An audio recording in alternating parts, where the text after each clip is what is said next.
नमस्कार, स्वागत है आपका एंथ्रोपोलॉजी के ऑनलाइन क्लास में।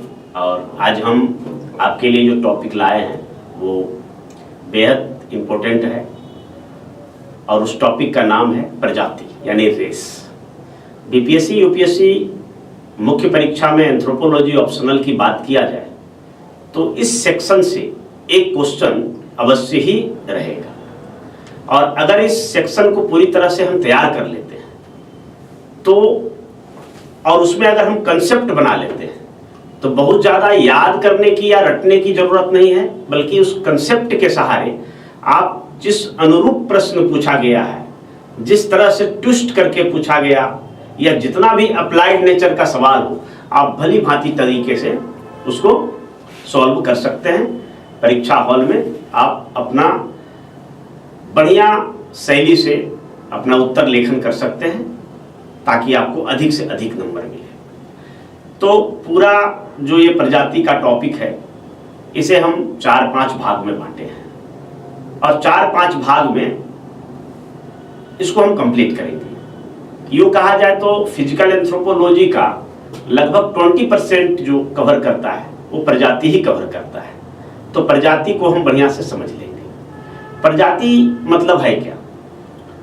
तो प्रजाति जैसे मानव है तो अलग अलग रंग रूप के मानव हैं संसार में। कोई गोरा है, कोई काला है, कोई पीला है, कोई लंबा है, कोई छोटा है, किसी का खोपड़ी बड़ा है, किसी का खोपड़ी चौड़ा है, किसी का नाक का बनावट अलग है, होंठ का बनावट अलग है, आंख का बनावट अलग है।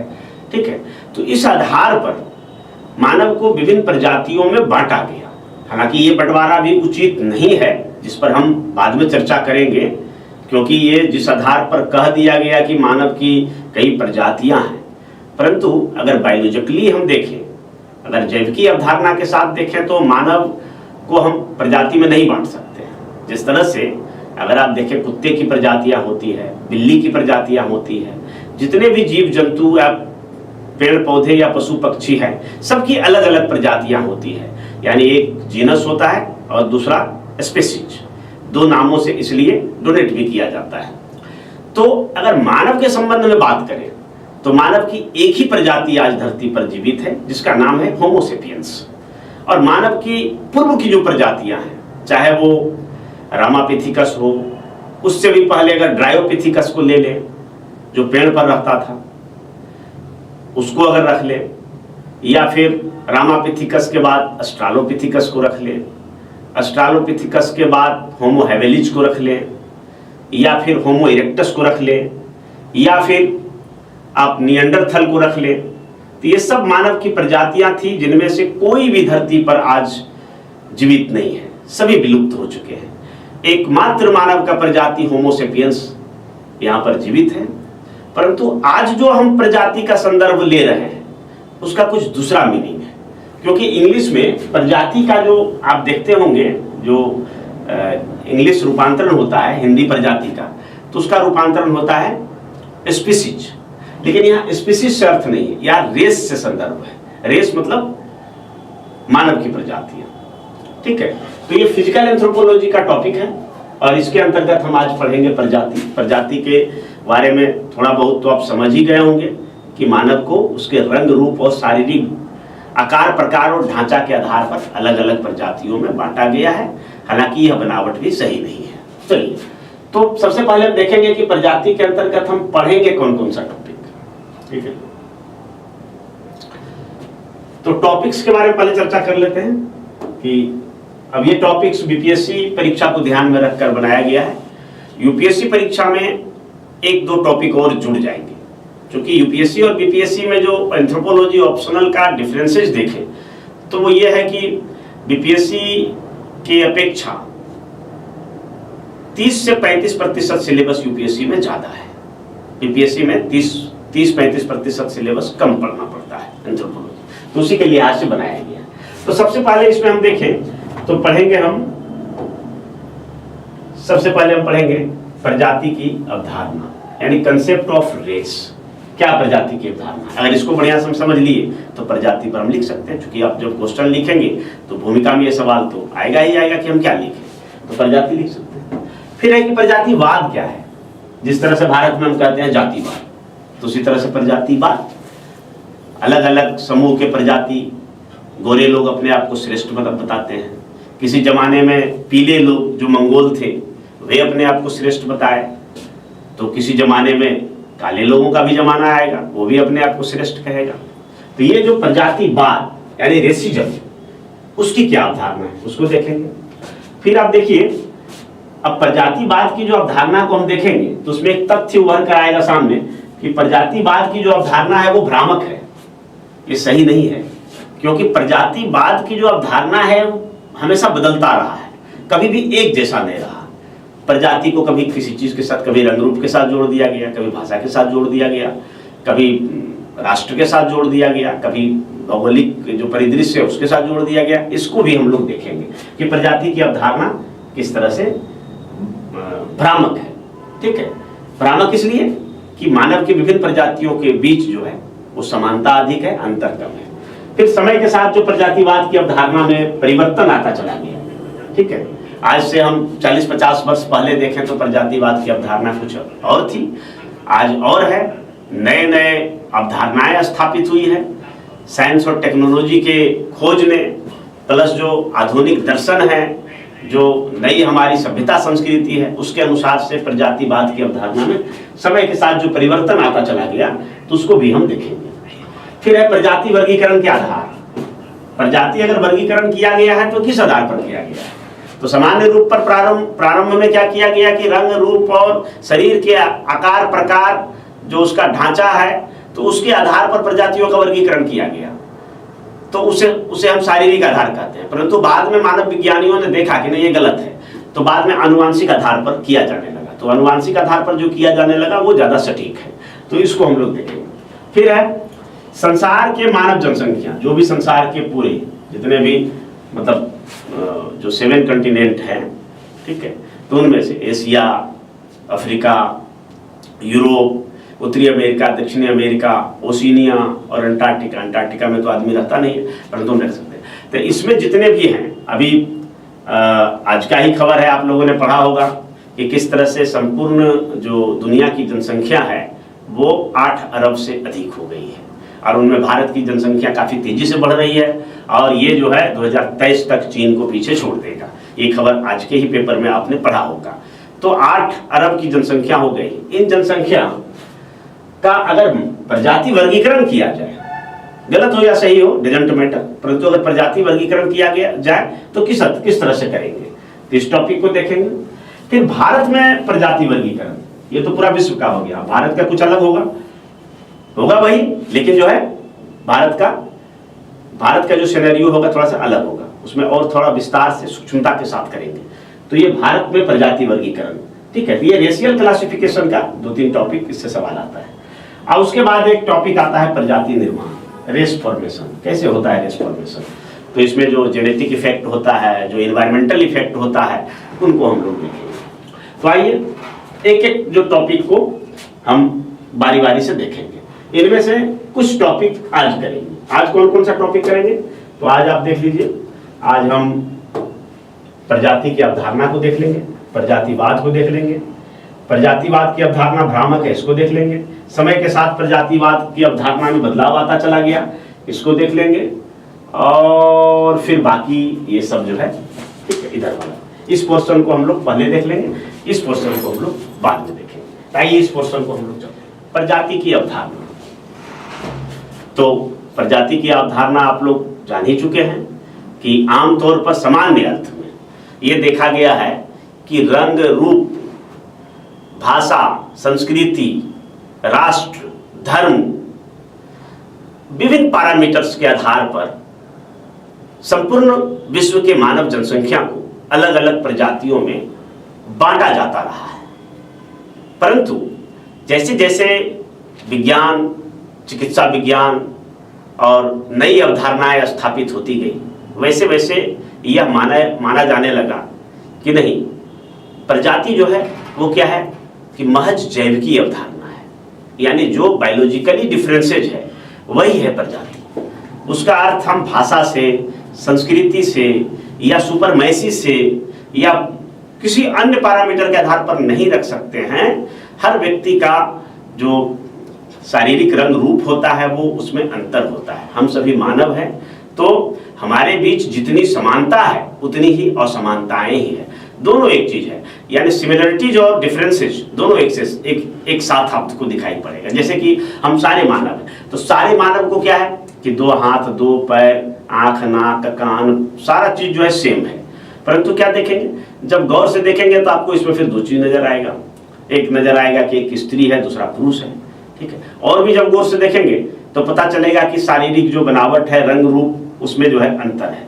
एकदम आप अगर एक ही घर के, एक ही कुल खानदान के लोगों को भी रख लें तो भी देखेंगे कि उसमें भी अंतर है ना। कुछ कुछ जो है चेहरा मिलेगा, भाई भाई में मिलेगा, माता पिता से मिलेगा, लेकिन क्या है कि वो अंतर रहता है। यहाँ तक कि जो जुड़वा भाई है उनके बीच भी अंतर आप देखेंगे। तो ये अंतर जो होता है वो जेनेटिक जो रिकॉम्बिनेशन है ना, जेनेटिक रिकॉम्बिनेशन के कारण होता है, वेरिएशन होता है, भिन्नताएं होती है। इसलिए दुनिया की कोई भी 2 वस्तु आपस में समरूप नहीं होती है, तो मानव भी नहीं हो सकता है।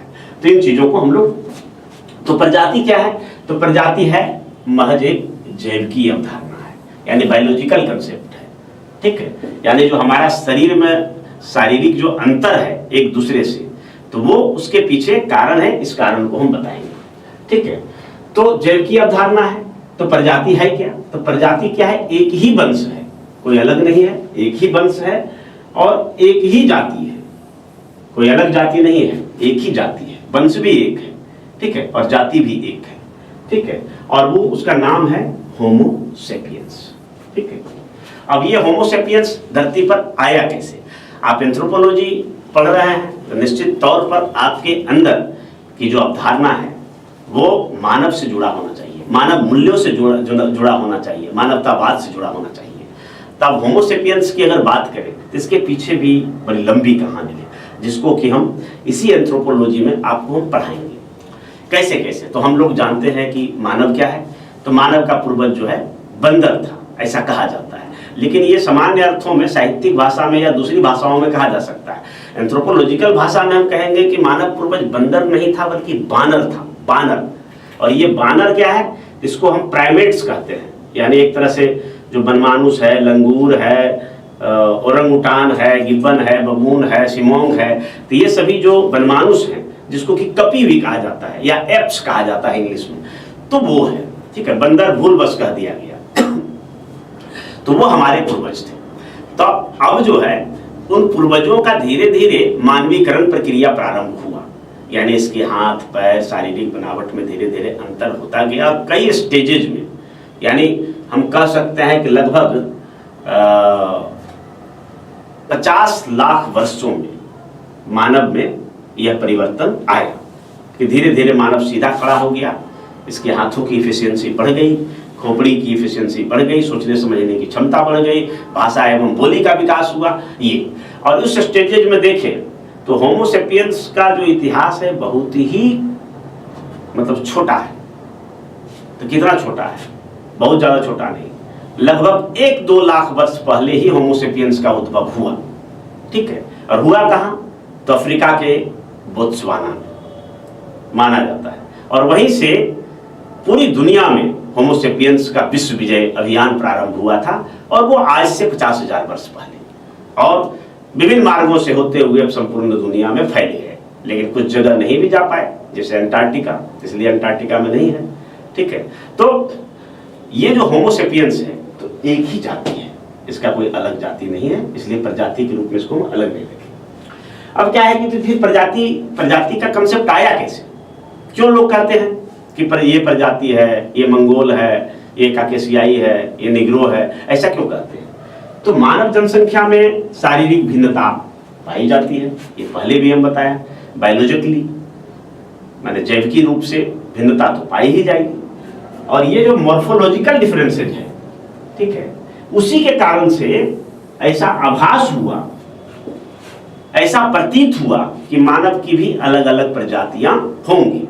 जैसे कि आप धान की ही देखें तो धान की 1500 से अधिक प्रजातियां हैं, गेहूं की प्रजातियां हैं, बिल्ली की प्रजातियां हैं, कुत्ते की प्रजातियां हैं। कई प्रजातियों के तो आप नाम भी जानते होंगे, कुत्ते का Labrador, Alsatian, German shepherd, bulldog, तो ये सब कुत्ते की प्रजातियां हैं अलग अलग। तो उसी तरह से मानव के संदर्भ में भी ऐसा जो है प्रतीत हुआ, अलग अलग रंग रूप के कारण जो शारीरिक भिन्नताएं थी कि मानव की भी अलग अलग प्रजातियां होंगी। लेकिन ये बातें निर्मूल साबित होगी जब हम आगे एंथ्रोपोलॉजी पढ़ेंगे। अब कैसे, तो यहीं पर कंसेप्ट देख लीजिए। ये जो शारीरिक विविधताएं हैं, मानव के अंदर जो शारीरिक विविधताएं हैं, ये वास्तव में मेंडेलियन आनुवांशिकी को फॉलो करता है।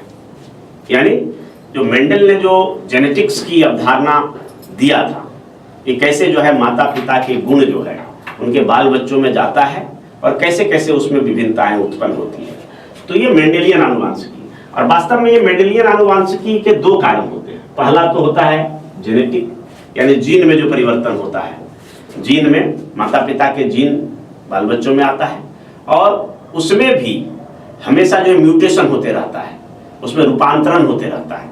तो रूपांतरण होने के कई कारण हैं जिसको कि हम आगे पढ़ेंगे, वेरिएशंस टॉपिक में पढ़ेंगे या डार्विनवाद में हम पढ़ेंगे, ठीक है। तो ये जो रूपांतरण होते रहता है, तो उसका एक कारण जो है पर्यावरणीय भी है, यानी वातावरण का भी इफेक्ट पड़ता है उसमें। यानी कोई अगर ठंडा प्रदेश में रह रहा है तो उसके अंदर का जो जेनेटिक म्यूटेशन है वो अलग प्रकार का होगा। कोई अगर गर्म प्रदेश में रह रहा है तो उसका जो जेनेटिक म्यूटेशन है वो अलग प्रकार का होगा। तो ये विभिन्न अलग अलग ज्योग्राफिकल कंडीशन, विभिन्न अलग अलग जो है इन्वायरमेंटल कंडीशन में जीवों का अलग अलग जो है रंग रूप और स्वरूप दिखता है। तो ये जो शारीरिक विविधताएं हैं, तो ये क्या है कि ज्यादातर तो वातावरण से प्रभावित है, और दूसरा जो लगातार म्यूटेशन होते रहता है या हमारे शरीर में जीनीय पुनर्संयोजन होते रहता है, ठीक है, एक पीढ़ी से दूसरी पीढ़ी में बनने के दौरान, तो जेनेटिक रिकॉम्बिनेशन कहते हैं। और इस कारण से ये शारीरिक विविधताएं दृष्टिगोचर होती है, जिसको कि मेंडेलियन आनुवांशिकी हम कह सकते हैं। तो ये जैव जो प्रजाति की है उसकी जैव की अवधारणा हुआ, यानी इसकी अवधारणा हुआ कि प्रजाति क्या है, वास्तव में एक जैव की अवधारणा है और ऐसा कुछ नहीं है। इसको अगर किसी चीज के साथ जोड़ा गया है कि कोई ऐसा नहीं है कि गोरा अगर अंग्रेज है तो वो अधिक बुद्धिमान होगा, काला निग्रो है तो वो कम बुद्धिमान होगा। ऐसा भी नहीं है कि गोरा अगर अंग्रेज होगा तो वो अधिक ताकतवर होगा, काला निग्रो कम ताकतवर होगा। ऐसा जो है वास्तव में भ्रम है, ठीक है। अब आगे चलिए, आगे क्या है कि संसार के मानव जनसंख्या का प्रजाति वर्गीकरण। हालांकि इस टॉपिक को और हम विस्तार से बताएंगे, तो अभी फिलहाल हम 3 मुख्य प्रजातियां, और ये जो है मोंटेगू का वर्गीकरण है। ये किसका है? मोंटेगू। इसको संयुक्त राष्ट्र ने भी मान्यता दिया है। हालांकि कई मानव शास्त्रियों ने अलग अलग ढंग से मानव प्रजातियों का वर्गीकरण करने का प्रयास किया गया, परंतु मोंटेग्यू द्वारा जो दिया गया, तो इन्होंने क्या किया कि विश्व के संपूर्ण मानव समुदाय को 3 मुख्य प्रजाति में बांटा। 3 मुख्य प्रजाति, ठीक है। ये 3 मुख्य प्रजाति क्या है? तो पहला आप देख लीजिए, काकेशियाई, ठीक है। काकेशियाई यानी गोरे लोगों को जो यूरोप में रहते हैं उसको काकेशियाई कहा जाता है, इंग्लिश में से कॉकेसाइड करेंगे। इसका रंग गोरा होता है। गोरा रंग क्यों होता है? क्योंकि इसके त्वचा में जो पिगमेंट होता है वो लिकोडर्म होता है। लिकोडर्म के कारण इसकी त्वचा जो है गोरा होता है। और इसका बाल जो है सिमोट्रिकी मतलब इसका बाल जो है वो लहरदार होता है, लहरदार, ठीक है। तो ये काकेशियाई है। उसी प्रकार अगर दूसरी प्रजाति को हम देखें तो मंगोलाव, ठीक है। मंगोलाव यानी इसको हम मंगोलॉइड कह सकते हैं इंग्लिश में।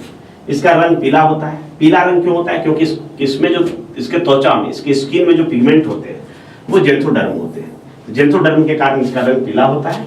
और इसका बाल जो है लियोट्रिकी होता है। लियोट्रिकी माने बाल जो है खड़ा खड़ा दिखेगा, खड़ा खड़ा, और कड़ा भी दिखेगा, खड़ा, और मतलब वो सीधा रहेगा बाल, छुरा जैसा, ठीक है, सीधा बाल रहेगा। ये मंगोल है। और तीसरी जो प्रजाति है वो निग्रोकल्प है, यानी निग्रोइड। इसका रंग काला रहेगा। काला रंग इसके त्वचा में मेलिनोडर्म पिगमेंट के कारण होता है। और इसका बाल रहेगा उलोट्रिकी।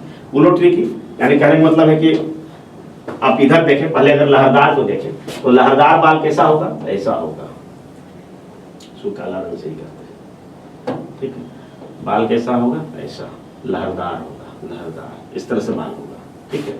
और इसका बाल कैसा रहेगा? तो खड़ा खड़ा रहेगा, ऐसे। चाइनीज जापानीज लोगों को देखेंगे वैसा बाल। और इसका अगर देखें निग्रोकल्प का बाल, तो निग्रोकल्प का बाल कैसा रहेगा? ठीक है। तो ये तीनों का बाल अलग अलग है। अब इसको हम फिगर के माध्यम से देखते हैं। तो देखिए मैंने एक 3 उदाहरण यहाँ पर आपके समक्ष रखा है, कॉकेसाइड, मंगोलॉयड और निग्रोइड का। तो कॉकेसाइड ये देखिए गोरा है, इसका रंग रूप कुछ अलग दिख रहा होगा आपको। ये जो फोटो है ये आप लोग पहचानिएगा किसका फोटो है, आपका ये होमवर्क रहा, आप पहचानिएगा किसका फोटो है। ये मशहूर हस्ती का फोटो है, ये भी मशहूर हस्ती का फोटो है, इसको भी आप पहचान के रखिएगा किसका है। तो ये मंगोलॉयड समुदाय का प्रतिनिधित्व करती है, और ये भी मशहूर हस्ती का फोटो है, इसको भी आप पहचानिएगा, ये निग्रोइड समुदाय का प्रतिनिधित्व करते हैं। 3 तरह के लोगों को हमने यहाँ पर आपको दिखाया है, देख लीजिए और एकदम कंसेप्ट क्लियर कर लीजिए कि जो काकेशियाई होगा वो गोरा होगा, ठीक है, बाल इसका लहरदार होगा, ठीक है, इसके शरीर में चूंकि लिकोडर्म पिगमेंट है इसलिए गोरा है। तो मंगोलॉयड का देखिए जो रंग पीला होता है और बाल इसका सीधा होता है, खड़ा खड़ा होता है, ये देखिए इस तरह से। तो इसका जो त्वचा का रंग पीला होता है, ठीक है, तो ये जेंथोडर्म पिगमेंट के कारण होता है, जैसा कि मैंने बताया पहले। और उसी प्रकार आप ये देखिए, तो यह भी एक मशहूर हस्ती है, इसको भी आप पहचानिएगा। और ये निग्रो समुदाय का, निग्रोइड समुदाय का प्रतिनिधित्व करता है। तो निग्रोइड समुदाय की क्या पहचान है कि भाई इसका जो रंग होता है वो काला होता है, इसकी त्वचा में मेलानिन पिगमेंटेशन के कारण इसकी त्वचा का रंग काला होता है, और बाल इसका उर्मिल होता है, एक तरह से संकुलित बाल होता है, ठीक है। नाक और मुंह का आकार प्रकार कुछ इस प्रकार से होते हैं कि कुछ थोड़ा सा ये अलग दिखता है। तो ये इस प्रकार से हम 3 जो प्रजाति है, काकेशियाई, मंगोलाव और निग्रोकल, ये तीनों का हमने दिखाया है। कुछ और विशेष अंतर को देख लें। अगर काकेशियाई का देखें तो काकेशियाई का कद जो होगा तो वो कद लंबा होगा, काकेशियाई का कद लंबा होगा। सर क्या होगा, सर भी काकेशियाई का लंबा होगा, ठीक है। नाक कैसा होगा, तो नाक होगा पतली होगी, नाक पतली होगी, ठीक है। और होंठ क्या होगा, होंठ भी पतला होगा। ये काकेशियाई का देखें। अगर हम मंगोलाव का देखें तो मंगोलाव का कद जो है क्या होगा, वो मध्यम होगा। सर क्या होगा, सर का आकार भी मध्यम होगा, ठीक है। नाक क्या होगा, नाक चिपटा होगा, ठीक है, जैसे आप देख सकते हैं। और होंठ क्या होगा, तो निचला होंठ जो है मोटा होगा, नीचे का होंठ जो है यानी लोअर लिप्स जो है, नीचे का होंठ वो मोटा होगा, ठीक है। उसी प्रकार अगर निग्रोइड की देखें तो निग्रोइड का क्या होगा, कद जो है वो नाटा होगा, कद नाटा। हालांकि कुछ कुछ निग्रो प्रजाति के लोग लंबे भी होते हैं, परंतु जनरली क्या होता है, ये नाटा होता है। सर अगर देखें तो सर इसका जहां अभी तक इधर लंबा देख रहे थे, मध्यम देख रहे थे, तो सर इसका चौड़ा होगा, ठीक है। फिर जो है नाक क्या होगा, तो नाक मोटा होगा, ठीक है। और होंठ क्या होगा, तो होंठ मोटा होगा और बाहर की ओर निकला हुआ होगा, बाहर की ओर लटका हुआ, बाहर की ओर लटका हुआ। जैसे यहां देखिए बाहर की ओर दोनों होंठ, ये दोनों होंठ जो है बाहर की ओर आप देखिए लटका हुआ है। तो अब ये हम देखेंगे कि तीनों प्रजातियों में जो अंतर आ रहा है, या अलग अलग परिवेश में रहने वाली जो प्रजातियों में अंतर आ रहा है, उसका कारण क्या है। तो सबसे पहले हम देखेंगे कि ये प्रजातिवाद की अवधारणा जो है वो भ्रामक है। भ्रामक का सेंस ये हुआ कि ये काल्पनिक है, यानी सत्य कुछ और है, सच्चाई कुछ और है, और भ्रमवश मानव के अलग अलग रंग रूप, शरीर के आकार प्रकार को देखकर, उसके विभिन्न प्रकार के बनावट को देखकर जो अलग अलग तरह के दिखते हैं, उसके आधार पर भ्रमवश हमने मान लिया कि मानव के भी अलग अलग प्रजाति होते हैं। परंतु ये सच नहीं है, ऐसा मैंने पहले ही बताया, क्योंकि मानव की एक ही प्रजाति है और वो है होमोसेपियंस, ठीक है। अब अंतर क्यों होता है, इस अंतर को हमें समझना है। तो यहां पर हम देखिए कि अगर ठंडे प्रदेश के काकेशियाई की बात करें, ठंडे प्रदेश यानी यूरोप में रहने वाले काकेशियाई, तो इसका रंग कैसा होता है, तो गोरा होता है, इसका रंग गोरा होता है। और वहीं गर्म प्रदेश यानी अफ्रीका के अगर हम निग्रोइड को देखें, इसका रंग क्या होता है, वो काला होता है। कारण क्या है? तो कारण है वातावरण के प्रति समायोजन। ठीक है, वातावरण के प्रति समायोजन। ये जो शारीरिक अंतर आप दिख रहा है, काकेशियाई, मंगोलाव और निग्रोकल, ये शारीरिक अंतर जो है वो वातावरण के प्रति समायोजन है। अब ये समायोजन है क्या? तो आप 9वीं 10वीं क्लास में आपने एक चैप्टर पढ़ा होगा जीव विज्ञान में, अनुकूलन। अनुकूलन यानी एडेप्टेशन। उस अनुकूलन में क्या है कि कोई भी जीव जंतु जिस वातावरण में रहता है, जिस वातावरण में उसका निवास स्थान होता है, उस विशिष्ट वातावरण के अनुरूप उससे अनुकूलन स्थापित करने के लिए उस जीव जंतु के शरीर में कुछ विशिष्टताएं होती हैं, यानी कुछ स्पेसिफिकेशन होता है। और वो स्पेसिफिकेशन उस वातावरण से, उस विशिष्ट वातावरण से जिसमें वो रहता है, उससे शिफ्ट करता है, उसके अनुसार से वो ढल जाता है। जैसे उदाहरण के तौर पर हम रेगिस्तानी वातावरण को ले लें, तो रेगिस्तानी वातावरण में हम सबसे पहला एग्जाम्पल ले सकते हैं ऊंट का। ऊंट क्या है? तो उसे रेगिस्तान का जहाज कहा जाता है। क्यों रेगिस्तान का जहाज कहा जाता है? तो ऊंट के शरीर में कई ऐसे अनुकूलन हैं जो रेगिस्तानी वातावरण से उसे समायोजन प्रदान करता है, रेगिस्तानी वातावरण से उसे अनुकूलन प्रदान करता है। जैसे उदाहरण के लिए ऊंट के जो खुर होते हैं, तो वो खुर गद्देदार होते हैं और इस प्रकार उसकी बनावट होती है कि वो रेतीली जो सतह है, जो बालू है, उस पर आसानी से गमन कर लेता है, आसानी से वो चलता है।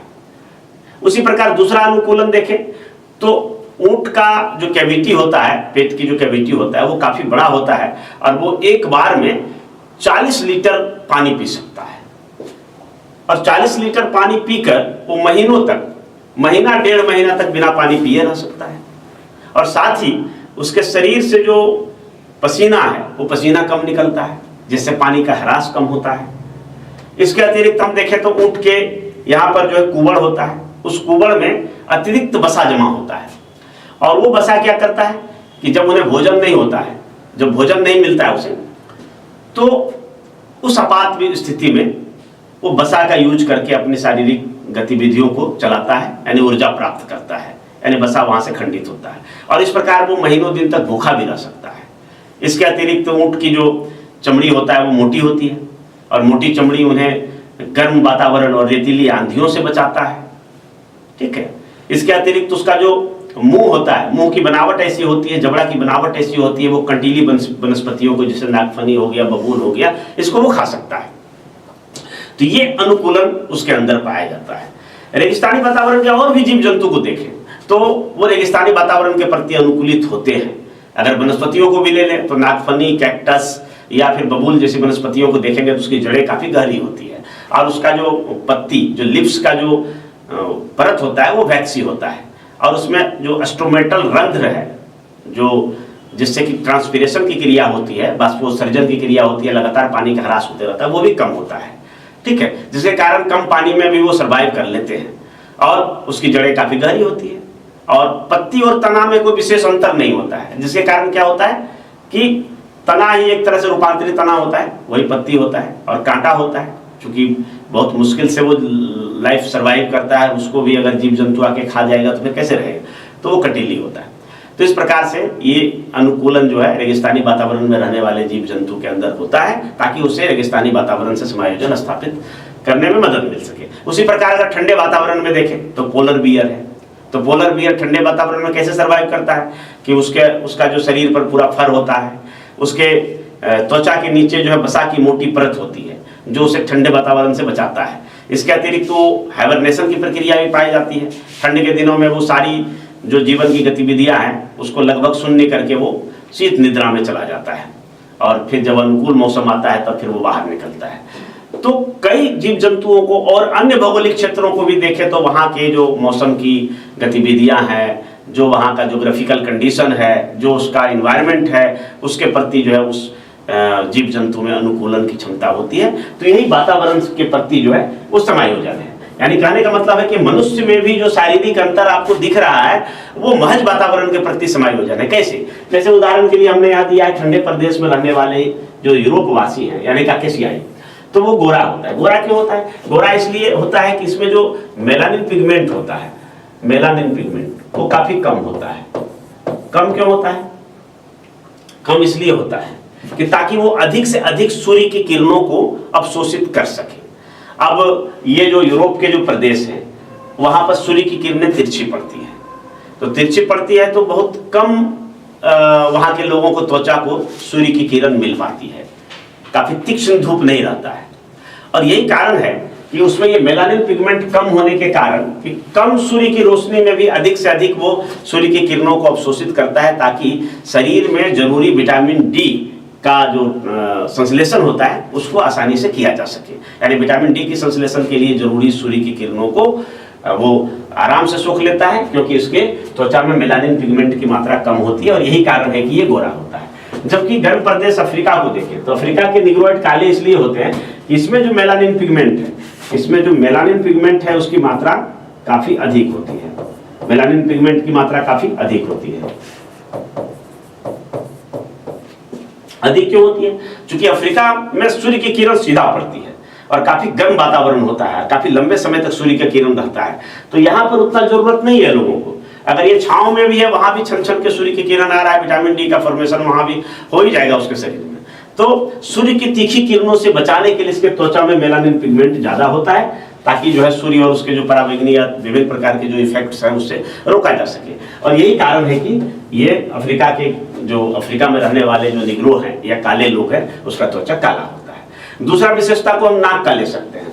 तो अगर ठंडे प्रदेश में रहने वाले काकेशियाई का देखें तो नाक पतला होता है। नाक पतला इसलिए होता है कि जब ठंडे प्रदेश में, क्योंकि हवा भी वहां की ठंडी होगी, और जब पतली नाक से सांस लेते वक्त हवा गुजरती है तो नाक की मांसपेशियों से रगड़ खाकर वो क्या होता है, हवा रास्ते में गर्म हो जाता है और फेफड़े तक, जहां वातावरण में ठंडी हवा को भी लेते हैं और फेफड़े तक पहुंचते पहुंचते हवा का तापमान थोड़ा सा बढ़ जाता है, यानी वो गर्म हो जाता है जिससे फेफड़े को नुकसान नहीं पहुंचता है। जबकि अब निग्रो को ले लें अफ्रीका में, इसका नाक चौड़ा होता है। नाक चौड़ा होने का सबसे बड़ा फायदा ये होता है कि जब ये सांस लेते हैं तो सांस के दौरान हवा जब गुजरता है तो नाक में जो मॉइस्चर होता है, जो नमी होता है, उस नमी के संपर्क में आने के कारण वो हवा ठंडा हो जाता है और ठंडी हवा जब उसके फेफड़ों में पहुंचती है तो नुकसान कम होता है, यानी नुकसान नहीं होता है। वातावरण गर्म रहता है लेकिन फेफड़े तक ठंडी हवा पहुंचती है। तो ये दो तीन उदाहरण दिख रहा है कि कहीं ना कहीं जो है जो रंग रूप हमारे शरीर की बनावट या आकार प्रकार है ये वातावरण के प्रति महज समायोजन है, ना कि इसे हम अलग प्रजाति विविधता के रूप में हम देखें। तो ये अंतर है। अब देखिए दूसरा कारण, ये तो पहला कारण हो गया। पहला कारण हो गया कि वातावरण के प्रति समायोजन है। दूसरा, क्योंकि हम इसको सिद्ध कर रहे हैं कि प्रजातिवाद की अवधारणा जो भ्रामक है। कैसे भ्रामक है? पहला तो ये है। दूसरा है कि आप जब कहते हैं कि मानव सभी असमान है, अलग अलग प्रकार के मानव है, काले हैं, गोरे हैं, अलग अलग प्रजाति के हैं, तो इसको हम नहीं मानेंगे। क्यों नहीं मानेंगे? तो आप बायोलॉजिकली जो जैविकी अवधारणा है, जो जैविकी कंसेप्ट है, उसको आप देखें तो बायोलॉजिकली जो है सभी मानव का जो बनावट है वो एक समान होता है। कैसे? इसको आप इन बिंदुओं के साथ आप ये कर सकते हैं। और यही कारण है कि मानव के बीच जो है, विभिन्न प्रकार के मानव के बीच क्या है, तो समानता अधिक है। क्या है? तो समानता अधिक है और अंतर जो है कम है। समानता अधिक है और अंतर कम है, यानी डिफरेंसेस काफी कम है जबकि सिमिलरिटी ज्यादा है। कैसे? तो अगर होमोसेपियंस की बात करें, होमोसेपियंस मानव प्रजाति, होमोसेपियंस इसी का हम पढ़ रहे हैं, तो होमोसेपियंस की अगर बात करें तो ये उसका सभी होमोसेपियंस का, ठीक है, सभी होमोसेपियंस का ललाट उदग्र होता है। और अगर हम देखें जैसे कि कई प्रजातियों की बात करें तो कुत्ते की कई प्रजातियां होती है, Labrador, Alsatian, German shepherd, bulldog, तो वे सभी उसकी विशिष्टताएं भी अलग अलग होती है, ठीक है। लेकिन मानव का देखें तो समान होता है। जैसे अगर मानव का, तो मानव का पूर्वज कौन है? तो मानव का पूर्वज है एप्स है, लोग भूलवश उसको बंदर कह देते हैं। तो अगर एप को ही देखें तो एप को देखेंगे तो ललाट उदग्र नहीं होता है। अगर एप्स को ले लें, एप्स में क्या क्या आएगा? तो गुरिल्ला, गिब्बन, बबून, सिमोंग, ओरंगुटान, ये सभी सारे एप्स हैं, कपी हैं। तो एप्स को अगर ले लें तो एप्स का क्या होगा, तो इसका ललाट उदग्र नहीं होगा, जबकि मानव का जो है ये ललाट उदग्र होता है। यानी एप का क्या होता है कि यहीं से ढलान शुरू हो जाता है, यानी माथे की तरफ, जबकि हमारा जो है ललाट एकदम सामने दिखता है। ठीक है, ये ललाट, सभी मानव का ललाट उदग्र होता है, सभी मानव का जबड़ा छोटा होता है, जबकि हम एप्स का देखें बनमानुष का तो उसका जबड़ा बड़ा होता है। सभी मानव का चीन, ये टुड्डी उपस्थित होता है। नाक का ब्रिज भी विकसित होता है सभी मानव का एक समान। जैसे नाक का ब्रिज का मतलब ये हुआ कि सामने से दिखने के बाद नाक का छिद्र स्पष्ट रूप से नहीं दिखता है, ये आभास होता है कि छिद्र है लेकिन स्पष्ट रूप से नहीं दिखता, जबकि आप एप्स में देखेंगे तो उसका दोनों छिद्र जो है सामने से दिखेगा। ठीक है, सभी मानव का समान होता है। फिर जैगोमोटिक बोन, जैगोमोटिक बोन क्या है, तो ये आंख के नीचे का जो हड्डी है, यहाँ पर हाथ लगाएंगे जो हड्डी दिखेगा तो ये जैगोमोटिक बोन है। तो एप्स में देखेंगे तो ये ज्यादा उभरा हुआ होता है, जबकि मानव में देखें कम उभरा हुआ होता है, ढका हुआ होता है, तो ये जैगोमोटिक बोन। उसके बाद सुप्रा ऑर्बिटल रिज, सुप्रा ऑर्बिटल रिज क्या है, तो यहाँ जो आंख के ऊपर का जो हड्डी है ये है ना, नेत्र कोटर के ऊपर वाला हड्डी, तो ये जो है मानव में क्या होता है कि ज्यादा विकसित नहीं होता है और ना ही लगातार होता है। यानी कहने का मतलब है खंडित होता है, जैसे यहाँ खंडित होता है, जहाँ पर महिलाएं बिंदी लगाती है, इस बात को आप छू कर देखिए तो यहाँ थोड़ा सा गड्ढा दिखेगा, जबकि जैसे ही इधर चलेंगे तो यहाँ पर थोड़ा सा ऊंचाई दिखेगा और फिर यहाँ से थोड़ा सा ऊंचाई दिखेगा। ऊंचाई वाले स्थान को रीज कहा जाता है, तो रीज है। और इसी रीज पर क्या है, भौं, आईब्रो विकसित होता है। तो ये लगातार भी नहीं है, क्योंकि यहाँ बीच में जो है खंडित है, यहाँ से फिर इधर चला गया, फिर इधर चला गया और फिर यहाँ जाते जाते समाप्त हो गया। जबकि एप्स में हम देखेंगे तो क्या है कि पूरा जो है विकसित होता है। ठीक है, उसी प्रकार देखिए दंत चाप, तो दंत चाप जो है परवलयाकार होता है, यानी पैराबोलिक होता है। एप्स का कैसा होता है, एप्स का होता है यू आकार का, ठीक है, और मानव का होता है इस तरह से पैराबोलिक। ठीक है, तो ये अंतर है, तो सभी मानव का पैराबोलिक ही होता है दंतावकाश। ठीक है, उसके बाद अगर दांत को देखें तो मोलर, प्रीमोलर, इंसीजर और कैनाइन, ये 4 प्रकार के दांत होते हैं। और सभी मानव में उद्हनुता यानी प्रोगैंथस, जो ये थूथन होता है, तो आप एप्स में देखिएगा थूथन जो है बाहर निकला हुआ होता है, थोड़ा सा जानवर जैसा दिखेगा, जबकि मनुष्य का सभी का जो है ये थूथन जो है इसके पैरेलल होता है, यानी मस्तिष्क के पैरेलल होता है। तो ये उद्हनुता जो है सभी मानव का समान रूप से कम विकसित रहता है। ठीक है, तो इस कारण से हम कह सकते हैं कि मानव का सभी प्रजातियों में समानता जो है अधिक है और अंतर कम है। दांत का अगर हम ले लें तो दांत को आप विस्तार से आप देख सकते हैं। तो मनुष्य में क्या है, तो 4 प्रकार के दांत होते हैं। 4 प्रकार के दांत क्या क्या होते हैं, इस 4 प्रकार के दांत को हम लोग डिनोट करते हैं ICPM से, ICPM। ठीक है, आई से क्या हो गया, आई से हो गया इंसीजर, ठीक है, सी से हो गया कैनाइन, पी से हो गया प्रीमोलर, ठीक है, और ये से हो गया मोलर। ठीक है, तो इंसीजर कितना होता है, इंसीजर को आप देखेंगे तो इंसीजर सामने से हम 8 दांत इस साइड, 8 दांत इस साइड, और फिर दोनों तरफ ऊपर नीचे, है ना, यानी 8 दूनी 16, 16 दूना 32, तो 32 दांत होते हैं। इंसीजर कितना होता है तो आगे देखेंगे। अच्छा, हिंदी में इसको क्या कहते हैं, हिंदी भी देख लीजिए, हिंदी इसका कहते हैं कृंतक, इसका होता है रदनक, इसका होता है अग्रचवर्णक,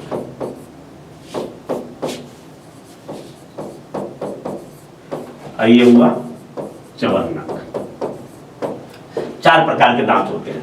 ठीक है, तो अब कितना होता है डेंटल फार्मूला, डेंटल फार्मूला को अगर देखें सभी मानव का डेंटल फार्मूला वो क्या होगा, एक समान होगा, डेंटल फार्मूला एक समान होगा। यानी कृंतक कितना होगा, तो 2 ऊपर होगा और 2 नीचे होगा, और इसको गुना 2 कर दीजिए, ये कितना होगा, 1 ऊपर 1 नीचे,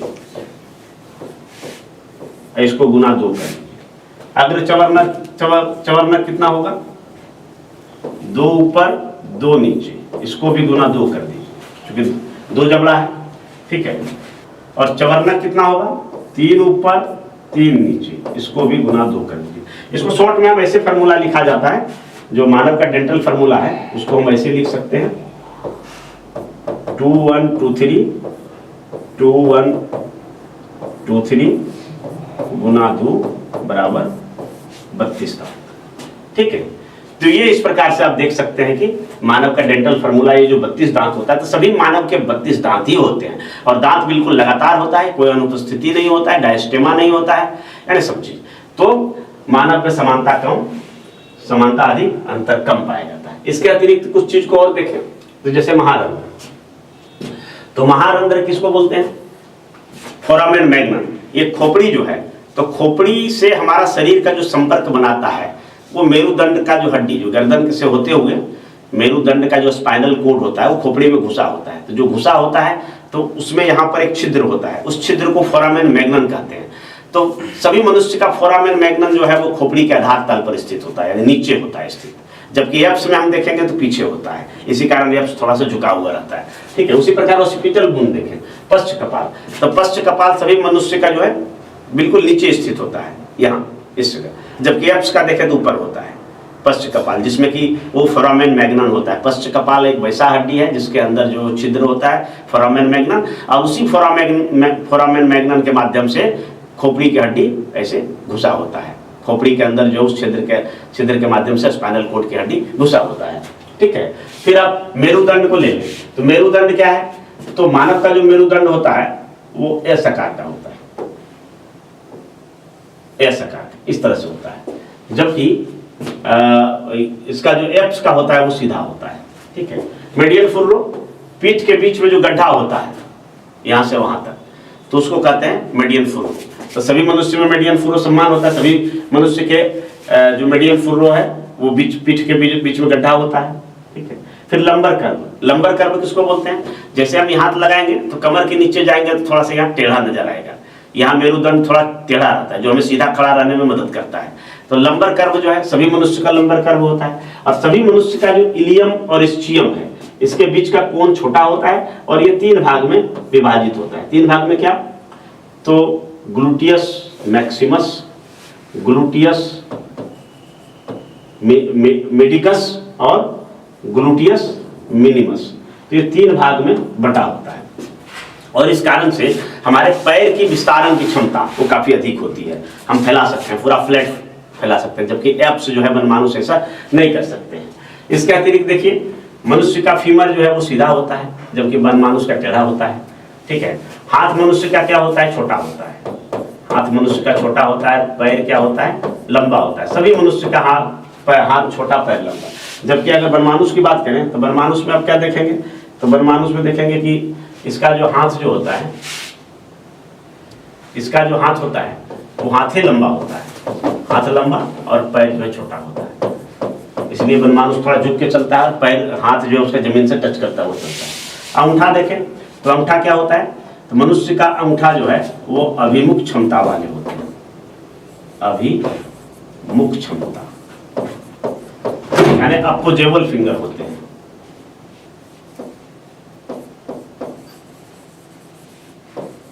अपोजेबल फिंगर, ठीक है, अपोजेबल फिंगर कहते हैं किसको? तो अगर आप ये थंब से, अंगूठा से सभी उंगलियों को टच कर ले रहे हैं, तो आप देखिए दोनों हाथ में कर सकते हैं, तो इसको बोलते हैं अपोजेबल फिंगर। तो इससे क्या होता है कि हम किसी भी चीज को पकड़ सकते हैं बढ़िया से। जबकि एप्स का देखें, अगर बनमानुष को देखें तो वो उसका हाथ भी अपोजेबल होता है और पैर भी अपोजेबल होता है, तो वो हाथ से भी डाली को पकड़ लेता है, पैर से भी पकड़ लेता है। हम पैर से नहीं पकड़ सकते हैं क्योंकि पैर का अंगूठा हमारा अपोजेबल नहीं है। ठीक है, परंतु क्या है कि एप्स की जो पकड़ होती है वो मजबूत होती है, वो डालियों को पकड़ के पूरा बॉडी को उससे कंट्रोल कर सकता है, झूल सकता है। लेकिन हम जो है हमारे हाथों में उतनी मजबूत पकड़ नहीं होती है, लेकिन क्या है कि परिशुद्ध पकड़ होती है। हाथों की परिशुद्ध पकड़ ने ही मानव को औजार निर्माण में दक्ष बनाया, और यही औजार निर्माण के कारण जो है मनुष्य जो है इस पृथ्वी का राजा है। तो परिशुद्ध पकड़ यानी औजार को उपयोगिता के आधार पर अलग अलग ढंग से पकड़ना है। जैसे लिखना है कलम से ऐसे पकड़ रहे हैं, अगर गड्ढा खोदना है ऐसे पकड़ना है, किसी को भोंकना है ऐसे पकड़ सकते हैं, तो अलग अलग तरीके से हम पकड़ सकते हैं। तो ये परिशुद्ध पकड़ होगा, ये ऐसा संभव होता है हमारे अपोजेबल फिंगर के कारण। ठीक है, फिर क्रोमोसोम की संख्या देखें तो सभी मनुष्य में आप क्रोमोसोम की संख्या कितना देखेंगे? तो 46 या फिर 23 जोड़ा, ठीक है, जिनमें से एक जोड़ा जो क्रोमोसोम होता है वो सेक्स क्रोमोसोम होता है, और जो 22 जोड़ा होता है वो होता है ऑटोसोम, ठीक है। और इसी के कारण से हम मानव जाति बनते हैं, और एक जोड़ा जो सेक्स क्रोमोसोम होता है उससे महिला पुरुष बनते हैं। और बाकी जो डिफरेंसेस दिखाता है वो जीनीय समानता। तो जीनीय समानता, सभी मनुष्य का अगर जीनीय समानता देखें तो आश्चर्यजनक रूप से बिल्कुल जो है काफी इसमें समानता दिखाई पड़ेगी। यानी कितनी समानता दिखाई पड़ेगी? तो आप देखिए यहाँ पर कि देखें तो 99.99% जो है मनुष्य का जीन क्या होता है, वो समान होता है, यानी सिमिलर होता है। डिफरेंसेस कितना होता है? 0.01% असमान होता है। और यही असमानता के कारण हम मनुष्य जो है एक दूसरे से अलग दिखते हैं, भिन्न दिखते हैं, ठीक है। तो अब यहाँ देखिए कि 99.99% जब समान होता है तो कैसे हम कह सकते हैं कि मानव की अलग अलग प्रजातियां हैं? सभी मानव एक प्रजाति के हैं। अगर रक्त समूह की बात करें तो सभी मनुष्य जो है अगर एबीओ ग्रुप के आधार पर देखें तो 4 ही प्रकार के रक्त समूह होते हैं, ए बी, ए बी और ओ, ठीक है। अब इसमें अगर हम RH फैक्टर को जोड़ दें तो फिर RH फैक्टर को तो फिर जो है सबका प्लस माइनस होके 8 हो जाएगा। तो कुल मिलाकर सभी मानव यही 4 रक्त वर्ग में बांटा गया है। तो फिर ये बात सिद्ध होता है कि सभी मनुष्य में, सभी मानव प्रजातियों में समानता अधिक है, जबकि अंतर बहुत ही कम है। तो इस आधार पर हम कह सकते हैं कि मानव प्रजाति का जो कंसेप्ट है, जो आप यहाँ देखे थे, वो कंसेप्ट क्या है? वो कंसेप्ट जो है भ्रामक है। मानव प्रजाति का कंसेप्ट जो है वो भ्रामक है। इसलिए भ्रामक है कि भाई मनुष्य जो आप देख रहे हैं तो ये मनुष्य की भी प्रजातियां थी, ऐसी बात नहीं कि प्रजातियां नहीं थी, प्रजातियां थी, ठीक है। लेकिन वो सब कब का विलुप्त हो गया है। आज के समय में मानव का सिर्फ एक ही प्रजाति है, वो है होमो सेपियंस, ठीक है। अब अगर विलुप्त प्रजाति की बात करें तो सबसे पहले ड्रायोपिथिकस जो कि पेड़ पर रहता था, वहां से मानवीकरण की प्रक्रिया का प्रारंभ हुआ। पेड़ से रहकर वो जमीन पर उतरने लगे और धीरे धीरे उसके हाथ पैर इस कंडीशन में आ गए कि वो औजारों को पकड़ सकते हैं, बना सकते हैं, ठीक है। अस्ट्रालोपिथिकस, रामापिथिकस, अस्ट्रालोपिथिकस, फिर जो है होमो इरेक्टस, होमो हैवेलिज, निएंडरथल, फिर होमो सेपियंस। तो होमो सेपियंस छोड़कर जितने भी पीछे की जो मानव प्रजातियां था वो विलुप्त हो गया। और मानव प्रजाति, मानव का उद्भव भी पहले तो भाई सभी मानव कहते हैं बंदर नहीं बल्कि बानर यानी कपी, तो कपी थे। और लगभग हमको लगता है कि 15-20 लाख वर्ष पहले मानव प्रजाति के रूप में सामने आया था। मतलब मानव की जो पहली प्रजाति हम कहें रामापिथिकस, ड्रायोपिथिकस का रूपांतरण वो आया था। और जो आधुनिक मानव जो देखते हैं होमो सेपियंस, तो ये बहुत ज़्यादा समय की कहानी नहीं है, 1-2 लाख वर्ष पहले इस धरती पर अवतरण हुआ था। और लंबे समय तक ये अफ्रीका में ही रहे थे। पहली बार आज से 50,000 वर्ष पहले ये जो है अफ्रीका से बाहर निकले और इनका विश्व विजय अभियान। अब उस दौरान हो सकता है कि होमो सेपियंस ने मानव के अन्य प्रजातियों को पूरा एक तरह सर्वनाश कर दिया हो, या फिर वातावरण में अनुकूलन नहीं होने के कारण पूर्व की प्रजातियां समाप्त हो गई, विलुप्त हो गई, एक्सटिंक्ट हो गई, और आज के समय में सिर्फ होमो सेपियंस है। तो आज से 50,000 वर्ष पहले अफ्रीका के बोत्सवाना से निकलकर विभिन्न माध्यमों से अलास्का होते हुए एशिया में प्रवेश कर गए, उत्तर अमेरिका, दक्षिणी अमेरिका चले गए, और इस तरह से पूरा धरती पर छा गए। लेकिन कई जगह नहीं भी जा पाए, जैसे कि आप देखिए अंटार्कटिका महादेश में नहीं जा पाए, ठीक है।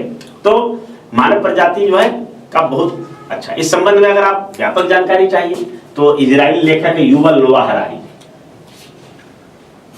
इजरायली लेखक है युवल नोआ हरारी। इसका पुस्तक आप जरूर पढ़िएगा। एंथ्रोपोलॉजी के विद्यार्थी हैं तो एंथ्रोपोलॉजिकल स्टडी को अगर आप स्थापित करना चाहते हैं और बढ़िया से आप जानना चाहते हैं तो एक इजरायली लेखक है युवल नोआ हरारी, और इसके पुस्तक का नाम है सैपियंस।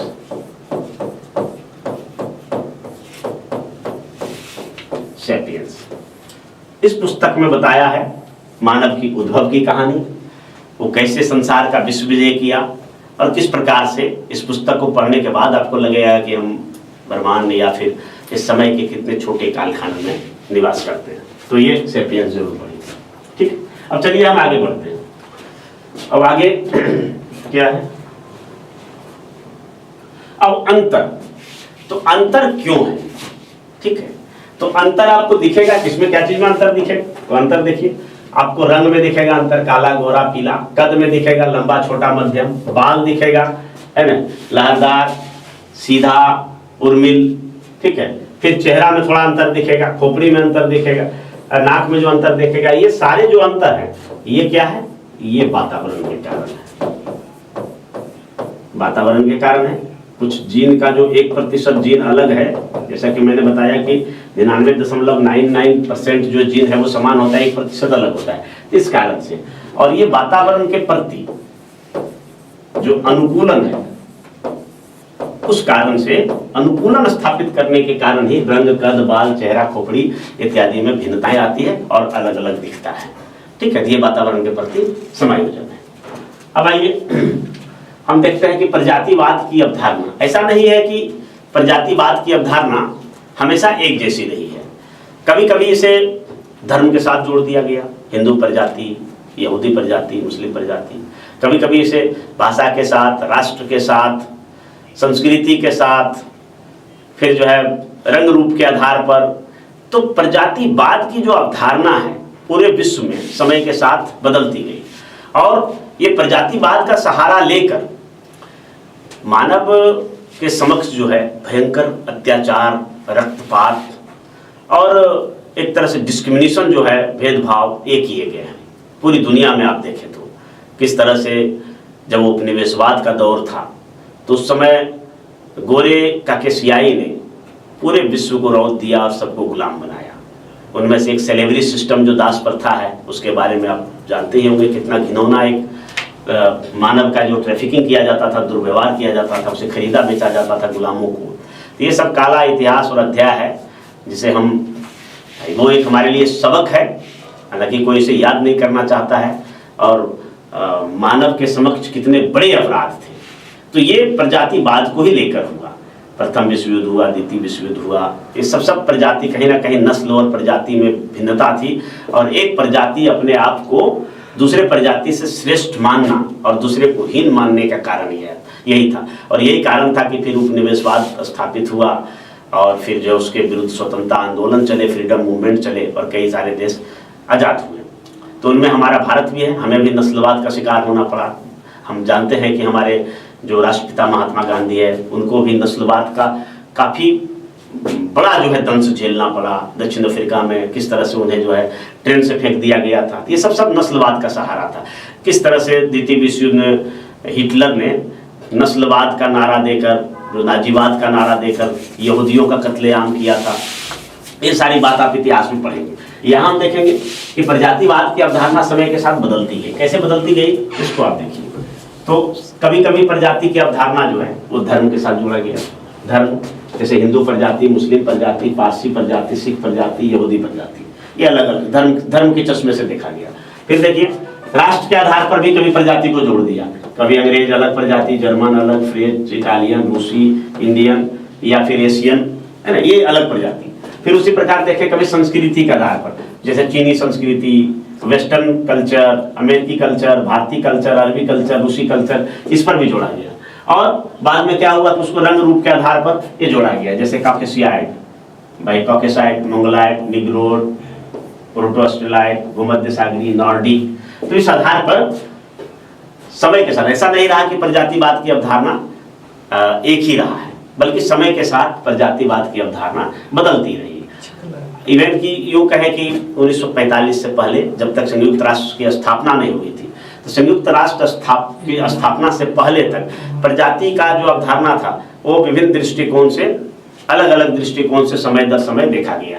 1920 से 40 के दौर में देखें तो प्रजातिवाद की अवधारणा में खूब चेंजिंग हुआ, परंतु यूएनओ की स्थापना के बाद स्टेबल हो गया और कि प्रजाति का क्या मीनिंग है और उसका क्या अर्थ। आइए हम देखते हैं। तो यहाँ देखिए अब क्या है, आज के दौर में हम देखें तो ये नवीन अवधारणा है। प्रजातिवाद के संदर्भ में हम क्या पढ़ेंगे तो नवीन अवधारणा को पढ़ेंगे, न्यू कंसेप्ट। और वो कंसेप्ट क्या है, वो है मानवतावाद का कंसेप्ट। स्थापित किसने किया, यूएनओ। यूएन की स्थापना किस संदर्भ में हुई आप लोग जान चुके हैं, समझते हैं इसको, कि प्रथम विश्व युद्ध के बाद राष्ट्रसंघ की स्थापना हुई थी, लीग ऑफ नेशंस की। उसकी असफलता ने फिर दूसरा विश्व युद्ध करा दिया, और दूसरा विश्व युद्ध के बाद जब विश्व बिरादरी के लोगों ने देखा, समझा कि भाई बहुत बड़ा ये गलती हो रहा है, इतने जनधन का नरसंहार हो रहा है, तो क्यों ना एक सशक्त जो संगठन है बनाया गया। तो उसी के आधार पर आया यूएन, यूनाइटेड नेशंस ऑर्गेनाइजेशन। तो यूनाइटेड नेशंस ऑर्गेनाइजेशन ने क्या किया कि जो युद्ध के सबसे कारण था, वो एक कारण था उग्र राष्ट्रवाद, और ये राष्ट्रवाद का आधार भी कहीं ना कहीं जो है ना वो नस्ली होता था, यानी प्रजातिवाद की अवधारणा इससे जुड़ी हुई थी। जैसे कि जर्मन राष्ट्रवाद फ्रांसीसी राष्ट्रवाद को मिटा देना चाहता था, यानी फ्रांसीसी अलग प्रजाति हो गया, जर्मन अलग प्रजाति हो गया। तो उसी को देखते हुए उसके समाधान के लिए संयुक्त राष्ट्र चार्टर बनाया गया। इस चार्टर में 1945 में बना था, और इसके आधार पर कहा गया कि सभी मानव जो है वो एक ही प्रजाति, यानी अलग अलग प्रजाति नहीं है। प्रजातिवाद की जो आप कह रहे हैं काकेशियाई, मंगोला, निग्रो, या उसकी कई सारी 30 से भी अधिक उप प्रजातियां, सब बेकार है, तो गलत है। एक ही प्रजाति है, सभी मानव एक ही प्रजाति है। और ये स्थापित करने में, ये अवधारणा स्थापित करने में एंथ्रोपोलॉजी की बहुत बड़ी भूमिका है। यानी सभी एंथ्रोपोलॉजिस्ट के अध्ययन के आधार पर संयुक्त राष्ट्र इस निष्कर्ष पर पहुंचे कि रंग रूप में जो अंतर है वो महज जो है वातावरण से समायोजन है, बल्कि सभी मानव का जो आंतरिक संरचना है, जो मानवीय गुण है, जो जेनेटिक्स स्ट्रक्चर है, वो लगभग समान है। तो इसलिए सभी मानव समान है, और प्रजातिवाद की अवधारणा भ्रामक है। और उसके बाद फिर इसी को ध्यान में रखते हुए आप देखेंगे यूनिवर्सल ह्यूमन राइट्स डिक्लेरेशन भी घोषित किया गया 1948 में, सार्वभौम मानवाधिकार घोषणा पत्र, और उसके तहत भी सभी मानव को एक समान अधिकार दिए गए। ऐसा नहीं है कि गोरा श्रेष्ठ होगा पर काला। तो इस तरह से यूएनओ एंथ्रोपोलॉजी के स्टडी के आधार पर ही स्थापित किया कि सभी मानव एक समान है, और किसी भी मामले में गोरे काकेशियाई काले निगरों से श्रेष्ठ हैं, ना बुद्धि के आधार पर, ना आईक्यू के आधार पर, ना शारीरिक क्षमता के आधार पर। सभी मानव को अगर उचित अवसर मिले, उचित माहौल मिले, तो वो एक समान प्रदर्शन कर सकते हैं। ठीक है, ये हो गया। अब है एक लास्ट टॉपिक है प्रजाति और संस्कृति। तो प्रजाति और संस्कृति में क्या संबंध है? तो आप देखिएगा दोनों ही वातावरण के प्रति अनुकूलित है। प्रजाति और संस्कृति दोनों क्या है? वातावरण से अनुकूलन है। कैसे? आप इसमें थोड़ा सोचिए कि संस्कृति मनुष्य क्यों बनाता है, कल्चर। प्रजाति के बारे में तो हम समझ गए कि ये वातावरण से अनुकूलन है। ठंडे वातावरण में रहने वाले का रंग रूप अलग होगा, गर्म वातावरण में रहने वाले लोगों का रंग रूप अलग होगा। लेकिन संस्कृति कैसे? तो संस्कृति क्या है? तो सबसे पहले संस्कृति जो एंथ्रोपोलॉजी की परिभाषा है, वो आप लोगों को मैंने बताया कि संस्कृति जो है वो सीखा हुआ व्यवहार है। मानव जो समाज के सदस्य होने के नाते सीखता है।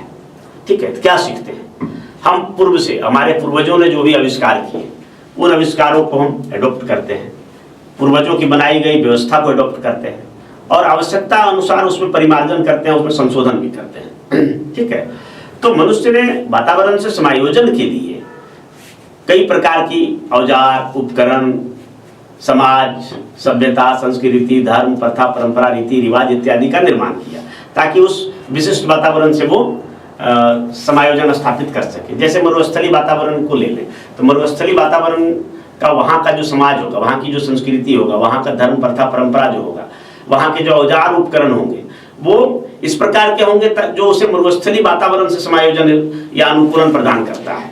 जैसे मरुस्थली वातावरण में क्या होगा? एक मनुष्य के पास तंबू होगा, कंबल होगा। अब क्यों होगा कि भाई दिन में तापमान जहाँ बहुत अधिक रहता है, 50 डिग्री से पार हो जाता है, वही रात का तापमान 0 डिग्री से नीचे हो जाता है। एक ही दिन में जो दैनिक तापांतर होता है इतना अधिक के कारण, तो वो सारे इक्विपमेंट्स रखने पड़ेंगे। उसके भोजन भी अलग होंगे, खजूर खाएंगे, ताड़ खाएंगे, है ना। वो चूंकि खेती बाड़ी होगी नहीं, तो ऊँट को काट के मीट खाएंगे, जानवरों को खाएंगे। तो वहाँ की कल्चर कैसे होगा? खेती बाड़ी तो वो कर नहीं सकते हैं, तो वो पशुपालन करेंगे, और भोजन और पानी की तलाश में एक जगह से दूसरी जगह घूमते रहेंगे। तो उसका कल्चर जो है इस प्रकार से होंगे। तो ये उसका कल्चर हुआ। वही अगर हम ले लें, आप टुंड्रा प्रदेश को ले लें, तो टुंड्रा प्रदेश में रहने वाले जो एस्किमो जनजाति है, तो एस्किमो का क्या होगा, एस्किमो का अलग होगा। एस्किमो, अब ये बर्फीला इलाका है, तो बर्फीला इलाका में उस तरह का व्यवस्था हो नहीं सकता है, तो इसका क्या होगा, क्या बर्फ का ही घर बनाना है, तो बर्फ का घर बनाएगा इग्लू, उसी में रहेगा।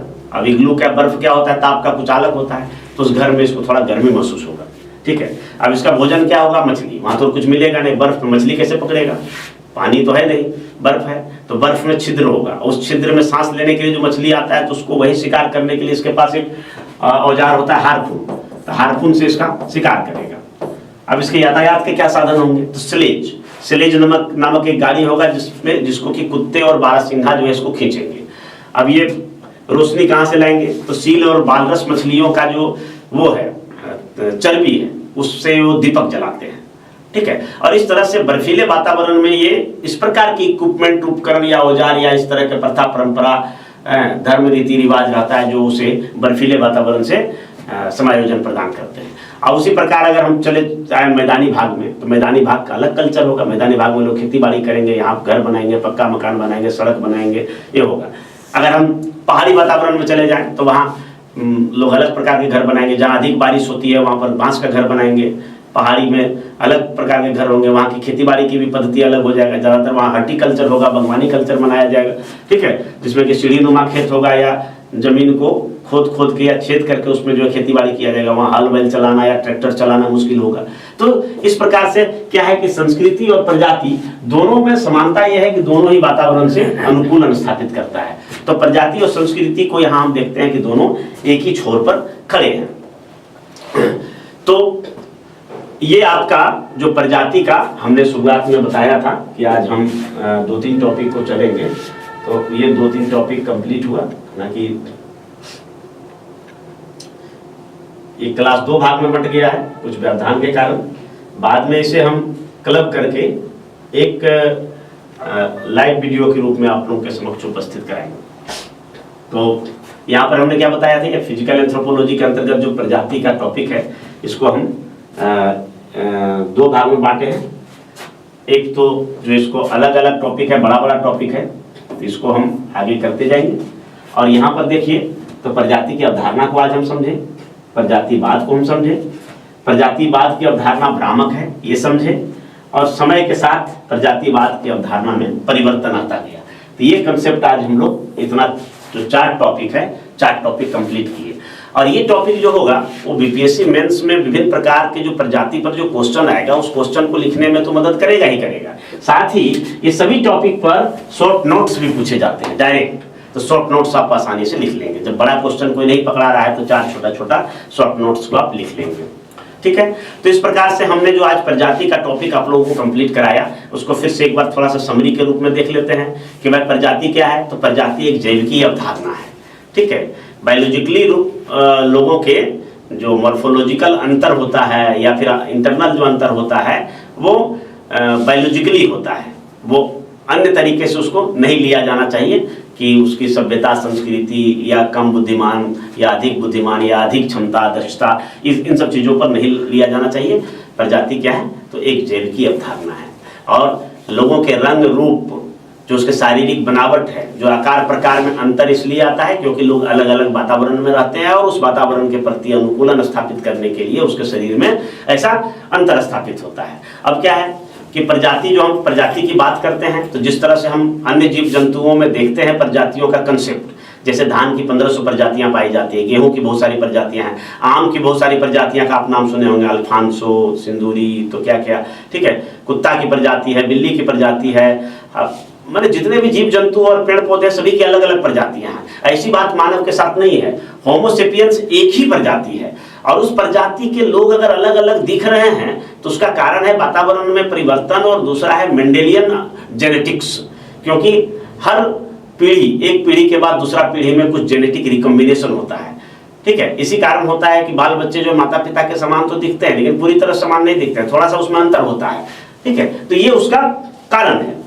तो क्या है कि प्रजातिवाद की जो अवधारणा प्रारंभ से गढ़ी गई है तो वो या तो अनजाने में या मनुष्य के रंग रूप में अंतर को देखकर ऐसा लोग अनुमान लगा लिए हैं कि काले निग्रो है तो वो गुलाम बनने के लिए है, और गोरे निगरे हैं, सुंदर दिख रहे हैं, तो हम राज करने के लिए आए हैं, तो ये बिल्कुल गलत बात था। ठीक है, तो ऐसा जो है जो स्थापित हो गई थी किसी कारणवश, तो एंथ्रोपोलॉजिकल स्टडी के माध्यम से इसको खारिज किया गया कि नहीं, जो है प्रजातिवाद की अवधारणा भ्रामक है। ठीक है, उसके बाद है कि समय के साथ प्रजाति की अवधारणा बदलता, तो कोई तथ्य ही नहीं है, भ्रम बस उसको कह दिया गया, तो कुछ कुछ चीज के साथ जोड़ दिया, कभी धर्म के साथ, कभी भाषा के साथ, कभी राष्ट्र के साथ, कभी संस्कृति के साथ, इसको जोड़ते चला गया। तो ये सब हम नहीं मानेंगे।